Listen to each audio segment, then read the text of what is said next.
What's up, guys? So, here are my picks for UFC 246.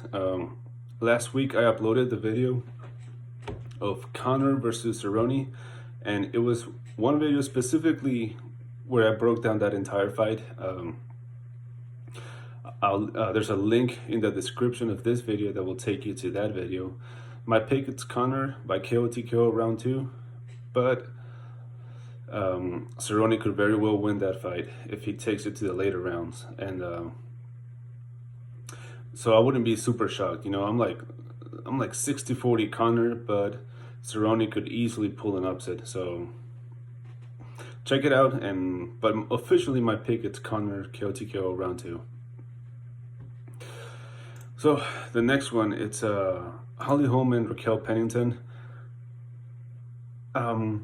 It's a rematch, and like I said, I suck at women's MMA, and because there's a difference between getting the fight wrong, like the pick, but when it comes to women's MMA, I also get the breakdowns wrong. Like every time I think a fight's gonna go a certain way, it goes completely different way. So I mean, now that you know that, I'm picking. This one is very close. But I'm leaning slightly towards Holly Holm. I think she'll pull the decision. I think she has the. I think Pennington is very susceptible to kicks, and Holly Holm has really good kicks, not just head kicks, but leg kicks or oblique kicks. And I think it's going to be a huge part of the strategy for this particular fight. So I have Holly Holm by decision, and we'll see how that goes. Then Alexei Oleinik and Maurice Green. This one, man, this one is also tough because you have two opposites, right? You have a guy in Green where the moment this hits the ground, he'll get submitted. No questions about that one. But I think that Oleinik, he's one of those guys that he has really good submissions, but absolutely no takedown ability, no wrestling to back that up. And I know that Maurice Green's corner knows this. And Oleinik is as bad on the stand-up as Green is as bad on the ground. So, but the striking of Oleinik is absolutely terrible. It's it's not technical, it's not fast, it's not textbook. He just throws wild haymakers, but they have power behind him, I will say that. So he can definitely land one of those. And I'm honestly picking Green on this one. Not only it's Oleinik getting up there in age, like this guy is 42, but Green is bigger, more reach, and I think he's gonna keep it standing and get the knockout. But I for sure wouldn't. This one again, my pick is Green, but if this hits the floor, Green is getting submitted. So if he's done his homework, he knows this guy has no wrestling. He'll keep it standing. He'll get the knockout. But I'm picking Green to win it by TKO. And then skipping that one. Claudia Gadelha Grasso. I have Gadelha by decision, but I'm not gonna pretend I know anything about these two. So go listen to someone that can give you a better breakdown. Then Anthony Pettis and Diego Ferreira. This is one that I'm surprised Pettis is such. He's a very decent underdog. He's playing plus 190. And this is my underdog for this one. I think Pettis wins this one very easy. You see, if we look at Pettis's, what is Ferreira good at? Really, submissions. But as far as striking, and again, kind of like Oleinik, he's not really an amazing takedown artist. And then when it comes to striking, Pettis is so much better, so much faster, so much more technical, so much more explosive. Now, if we look at Pettis, this guy is something that I talked when he fought Diaz. And I will use the Diaz fight to back up what I'm saying. This guy has submitted Charles Oliveira, Michael Chiesa, and has gone Gilbert Melendez, and he was in bad positions versus Nate Diaz, and he didn't get submitted.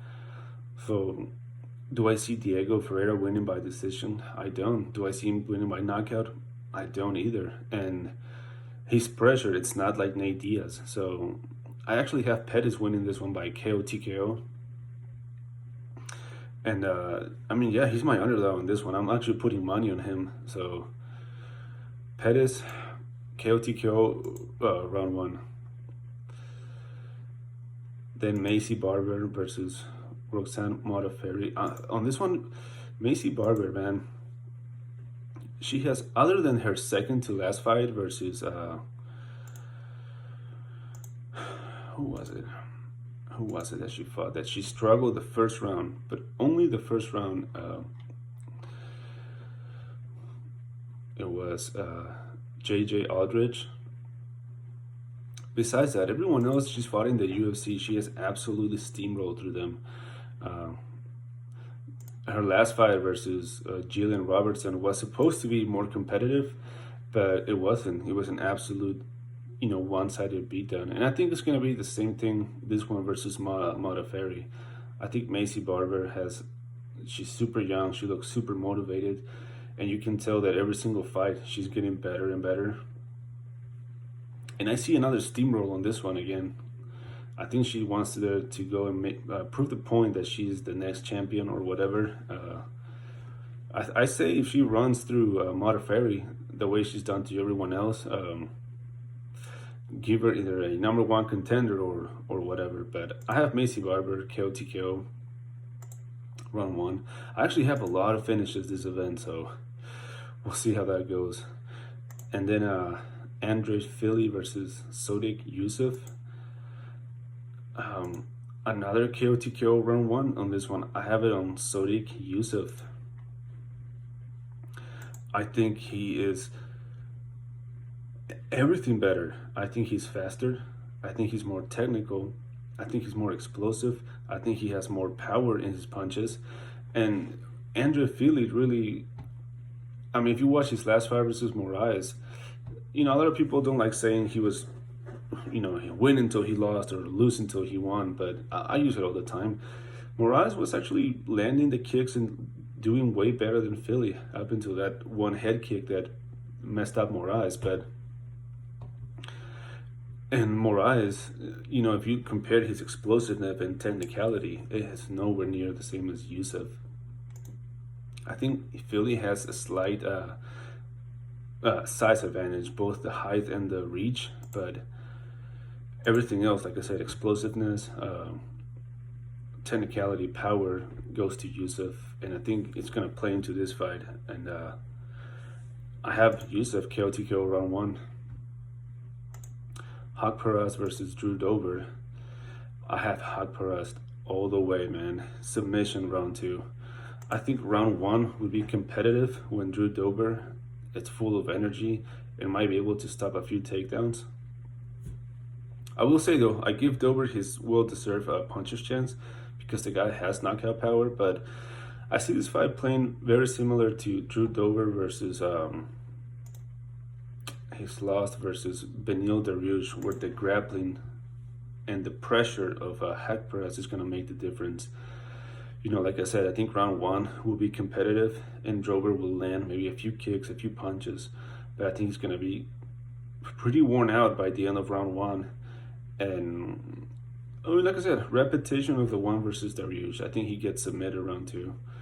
So I have Nasser Haq Perez. I think he will out-grapple him, out-wrestle him, and submit him. So Haq Perez submission round two. And then Chas Kelly versus Grant Dawson. Both these guys have very poor stand-up. Like really bad stand-up, and I think it's going to come to a combination of cardio and grappling. We saw Skelly's cardio, and also the youth. Dawson is 25 years old, Skelly is 34. Dawson is bigger, but we saw Kelly in his last fight versus Griffin very bad cardio. Even though he pulled that decision and he won it, you could tell his energy had dropped in a very significant way from round one to round two. Even before the end of round one, he was completely tired. I think Dawson is going to go there, tire him, take him down, and submit him. So another submission round two for Grant Dawson. Then Alexa Kamor versus Justin Ledet. I have Kamor KO round one. Man, Ledet, this guy is absolutely terrible. Even his one fight, and even on his last three fights. So his last fight, he got destroyed by Johnny Walker a few seconds into that fight. The one before that versus Rakic, he was used as a punching bag. Like, this guy got completely destroyed. And the one before that one, Asuna Anyawu, which was a guy that took the fight on, like, I think 5 days notice. He was a fat, short dude, super slow. Ledet won by split decision, but he looked like absolute trash. So really, in his last three fights, the guy has looked bad. I can understand the one with Rakic, because Rakic, is a pretty good guy. I can understand Walker, but the one versus this nobody, Asuna Anyawu, he just looked like absolute crap. What I saw from Kamor and contenders was explosiveness and, kind of like a watered down version of Rakic. So I have Kamor KO round one. So I have Connor KO round two.